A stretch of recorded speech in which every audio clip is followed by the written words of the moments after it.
எரிபத்த நாயனார்கிட்டேருந்து விடைபெற்று புகழ்ச்சோழ நாயனார் யானை மேலே போவார். புகழ்ச்சோழ நாயனார் சோழ நாட்டு உறையூரில் அரசராக இருந்தவர். சிவன் கோயிலுக்கு நிறைய கொடுப்பாரு. சிவனடியார்களை நல்லா பார்த்துக்குவார். கொங்கு தேசத்து அரசர்களும் குடகு தேசத்து அரசர்களும் தரும் வரிகளை வாங்குறதுக்காக கருவூரில் இருக்கிற ஆணிலை சிவன் கோவிலுக்கு வருவார். எல்லாரும் வரிகளை கொடுப்பாங்க. அப்போ புகழ்ச்சோழ நாயனார் தன்னோட மந்திரிகளை நோக்கி, நமக்கு வரி கொடுக்காத அரசர்கள் யாராவது இருக்காங்களான்னு கேட்பாரு. ஆமாம், ஒருத்தன் இருக்கான். அவன் பேர் அதிகன். மலைகள் அரணாக சூழப்பட்ட ஒரு இடத்துல இருக்கான்னு சொல்லுவாங்க மந்திரிகள்.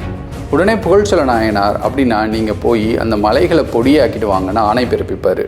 மந்திரிகள் சேனையோட போய் அதிகனோட படையோட சண்டை போடுவாங்க. அவ்வளோ பெரிய சோழ படையோட நிற்க முடியாமல் அதிகனோட படை தோற்கும். அதிகனும் ஓடி ஒளிஞ்சிருவார். அங்கிருக்கும் செல்வங்கள், யானைகள், குதிரைகள் எல்லாத்தையும் எடுத்துகிட்டு வருவாங்க. அப்போ புகழ்ச்சோழ நாயனாரோட படை வீரர்கள் தன்னோட அரசரை மகிழ்விக்கிறதா நினச்சி அதிகனோட படையில் இறந்த படை வீரர்கள் தலையையும் வெட்டி கொண்டு வந்து தன் மன்னன் முன்னாடி குவியலாக போடுவாங்க. புகழ்ச்சோழ நாயனார் அந்த தலை குவியல்களை பார்ப்பாரு. அதில் ஒரு தலையில் ஜடாமுடி இருக்கும்.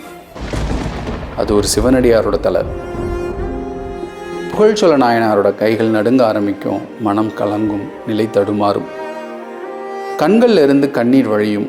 இத்தனை நாளாக நான் சைவ நெறி தழைக்க ஆட்சி செஞ்சேன். ஆனால் சிவனருள் பெற்று மெய்வழியில் பயணிக்கிற சிவனடியார் ஒருத்தரை என் படையே கொல்ற நிலைக்கு ஆளாயிட்டேன்னு உடஞ்சு போவார். மந்திரிகளை பார்ப்பார்.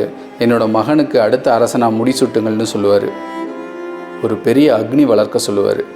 தன்னோட பதவியை துறந்து அந்த சிவனடியாரோட தலையை ஒரு பொற்களத்தில் ஏந்தி தன்னோட தலையில் தாங்கி அந்த நெருப்பை வலம் பெறுவார். பஞ்சாட்சர மந்திரத்தை ஓதிக்கிட்டே அந்த அக்னிக்குள்ளே புகுந்து பரமசிவன் திருவடியை அடைவார்.